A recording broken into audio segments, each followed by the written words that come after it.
Peggy 16. SEGA.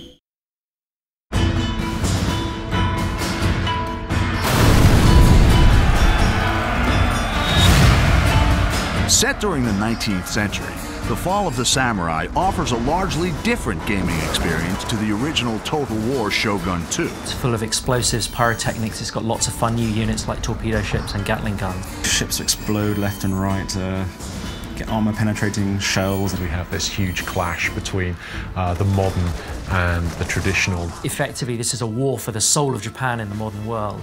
Torpedoes in the water, sir! In The Fall of the Samurai, the campaign map has been extended both further north to Hokkaido and to new island provinces in the south.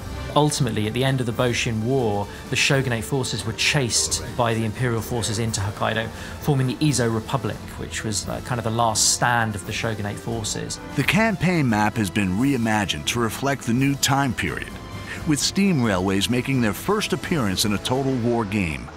Developing a rail network allows swift movement of troops and agents. You know, if you've got a Gatling gun factory, say, in one province at the end of the railway line, you know, within a turn you can get him right where he's needed at the front line. But be wary of enemies sabotaging or blockading your stations. My favourite agent, really, I think, is the foreign veteran agent. So that's kind of an American or British or French foreign veteran that you bring in to improve the recruitment of your troops, kind of drill your troops, train them more effectively. And they can also challenge other agents to single combat. Well, I will defend my honor. The American, British, and French nations play an important part in the struggle for victory. Japan was rich in natural resources and obviously trade opportunity. The Americans were very keen on tapping this potential. You know, a bunch of Americans turn up and say, you will trade with us, and back it up with some gunboats. The construction of trading districts for Western powers will give you access to devastating units and advanced technology. The Industrial Revolution and the Enlightenment that took many, many decades in the West gets condensed into 2 or 3 or 4 short decades in Japan. You know, in about 30 years, it's one of the most advanced industrial nations in the world.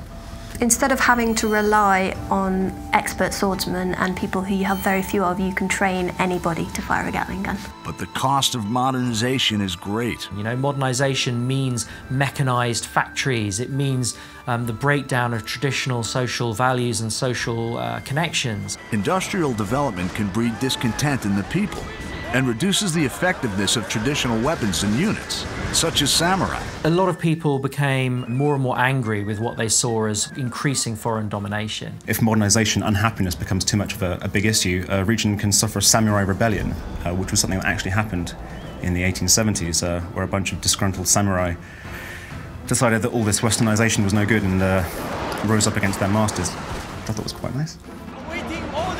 The dynamic clash between the old traditions and the new industrial world is at the heart of The Fall of the Samurai.